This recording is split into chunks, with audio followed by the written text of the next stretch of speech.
दोस्तों, आप सभी का फिर से स्वागत है YouTube channel Manoj official study पर। आज हम लोग प्रश्न बैंक के कक्षा 9 की पढ़ेंगे। ठीक है, पहले देखिए, सही विकल्प चुनकर लिखिए। चलिए देखते हैं, शुरू करते हैं वीडियो।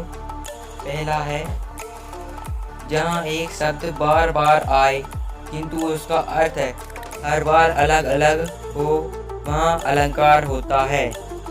ऑप्शन में दिए गए हैं का नंबर यमक, खा नंबर श्लेष, गा नंबर अनुप्रास और घा नंबर रूपक। इसका आंसर क्या होगा?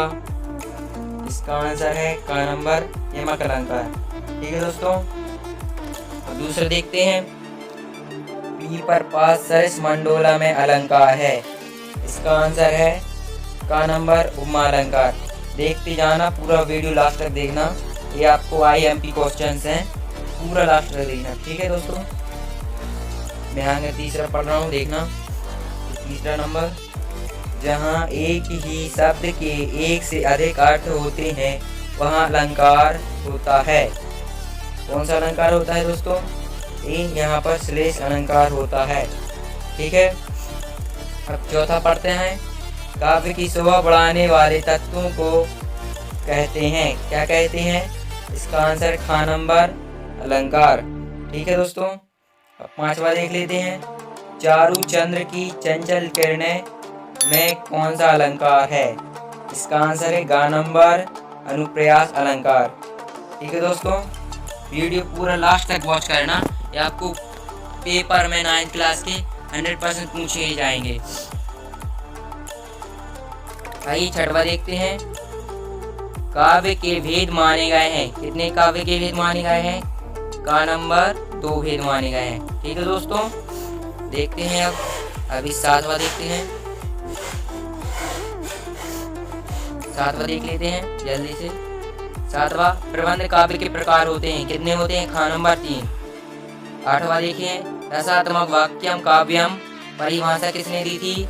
इसका आंसर है खा नंबर आचार्य विश्वनाथ जी ने। ठीक है दोस्तों, अब इसी के बाद 9वां देखते हैं अपन। 9वां देख लेते हैं। 9वां, विभानुभाव संचारी संयोग दृश्य निष्पत्ति, यह सूत्र किसका है? किसका है दोस्तों? यह आपको पता होगा, खा नंबर भरत मुनि जी का।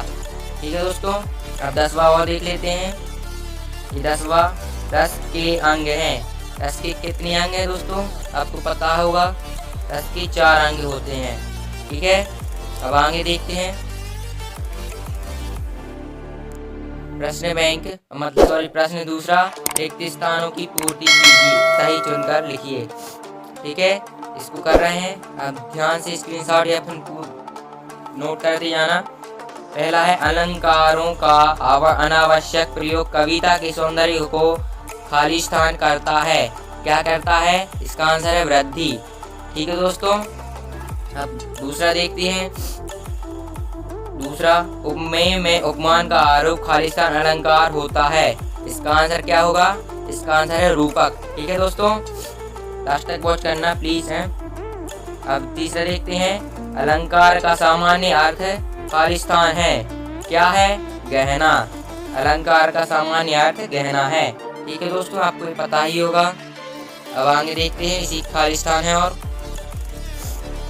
लास्ट तक वॉच करना दोस्तों। चौथा देख लेते हैं। रस के प्रकार खालिस्तान है। रस के कितने प्रकार हैं? 9। ठीक है दोस्तों, आप कहोगे तो इसका पार्ट 2 ले दूंगा। अब देखिए 5वां, महाकाव्य में जीवन का खालिस्तान चित्रण होता है। किसका कितना होता है? संपूर्ण या एक पक्ष? इसका आंसर है संपूर्ण जीवन का। ठीक है दोस्तों, अब 6वां देख लीजिए। खंड काव्य में जीवन का खालिस्तान चित्रण होता है। जीवन के एक अंश का या फिर संपूर्ण का? इसका आंसर होगा जीवन के एक अंश का। ठीक है दोस्तों, अब देखिए 7वां देख लीजिए। सुदामा चरित खालिस्तान है। क्या है? महाकाव्य है या खंड काव्य है? यह खंड काव्य है। ठीक है, अब 8वां देख लीजिए। मंगल भवन या मंगलहारी में खालिस्तान छंद है। क्या छंद है? दोहा है या चौपाई है? इसका आंसर क्या होगा? इसका आंसर है चौपाई। ये देख लीजिए, सॉरी गलती होगी यहाँ पर। ये देखिए चौपाई इसका आंसर। ठीक है दोस्तों, अब आगे देखते हैं 9वां देखते हैं। छंद के भेद होते हैं, कितने भेद होते हैं आपको पता ही होगा, छंद के 2 भेद होते हैं। ठीक है दोस्तों। अब 10वां देख लेते हैं। 10वां देखिए, विरह वियोग श्याम सुंदर के ठाणे क्यों ना जरे। इसका क्या आंसर है? यह उदाहरण किस रस का है? किसका है आपको पता ही होगा, यह वियोग रस का मतलब उदाहरण है, सॉरी है। अब 11वीं पे चलते हैं अपन। 11वां, घृणा को उत्पन्न करने वाली दृश्यों का वर्णन होने पर खालिस्तान रस होता है। क्या होता है वहाँ पर विभत्स रस होता है। ठीक है दोस्तों। अब 12वां देखिए, यहाँ काव्य सौंदर्य का आधार शब्द होते हैं, वहाँ खालिस्तान होते हैं शब्द अलंकार या अर्थ अलंकार। यहाँ पर शब्द अलंकार होते हैं। ठीक है दोस्तों। अब आगे देखते हैं 13वां, रामचरितमानस खालिस्तान है, महाकाव्य या खंड काव्य है? यह एक महाकाव्य है, रामचरितमानस एक महाकाव्य है।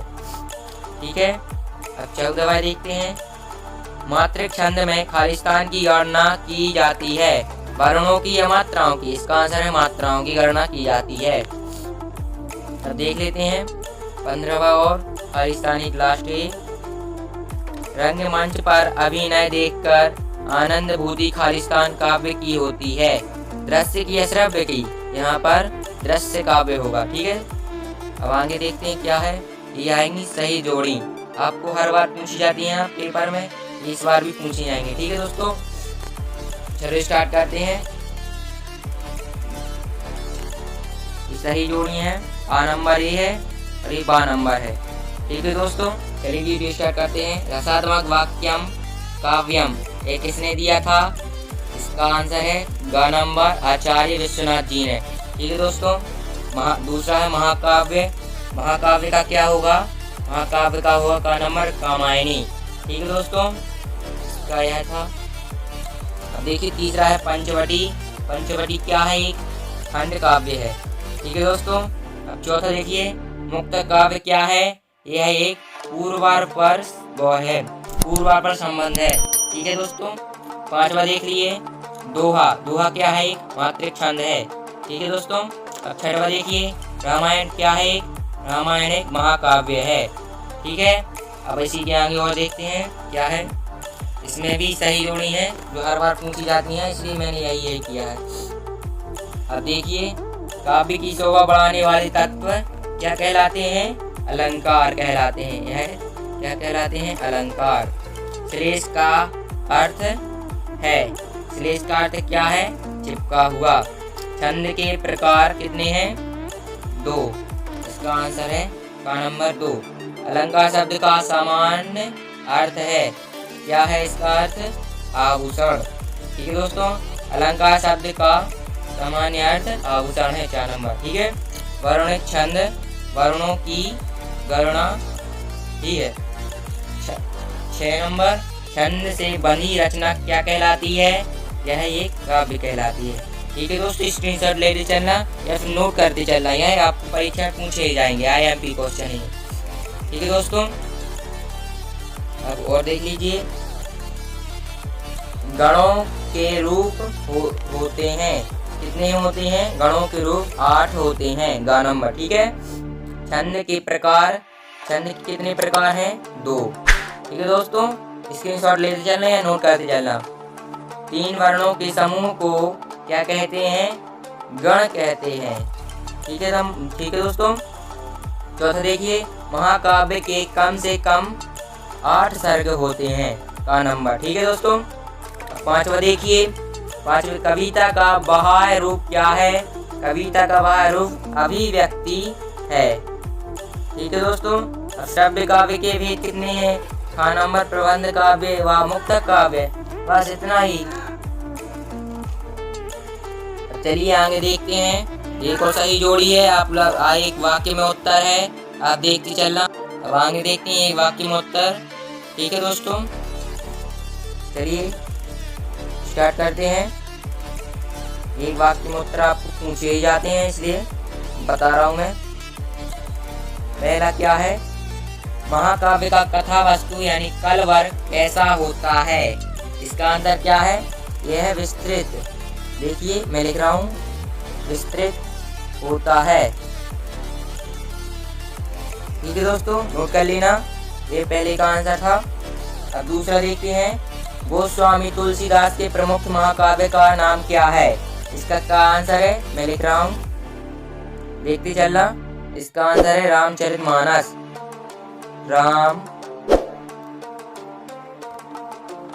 देखिए रामचरितमानस, देखिए ये लिख दिया मैंने, रामचरितमानस। आप नोट कर लेना, मैं बोलते भी जा रहा हूँ, समझ में नहीं आया तो। अब तीसरा देखिए, एक खंड काव्य का नाम लिखिए। एक खंड का नाम अपन लिखते हैं पंचवटी। ठीक है दोस्तों, पंचवटी। पंचवटी लिख लीजिए। और भी अगर आपको चाहिए हो तो मैं और बता रहा हूँ। देखिए पंचवटी या फिर जयार्थ वध लिख सकते हो आप। जयार्थ वध। ठीक है दोस्तों, लिख दो, ये भी आपको काम आएगा। अगर आपको नहीं लिखना, जयार्थ वध लिख दीजिए। ये मैंने लिख दिया है। ठीक है दोस्तों, अब आगे बढ़ते हैं। चौथा नंबर देखते हैं, ये वाला 4 नंबर देखते हैं आप लोग। काव्य के कितने भेद होते हैं? ये बहुत इजी क्वेश्चन है। काव्य के 2 भेद होते हैं। ठीक है दोस्तों,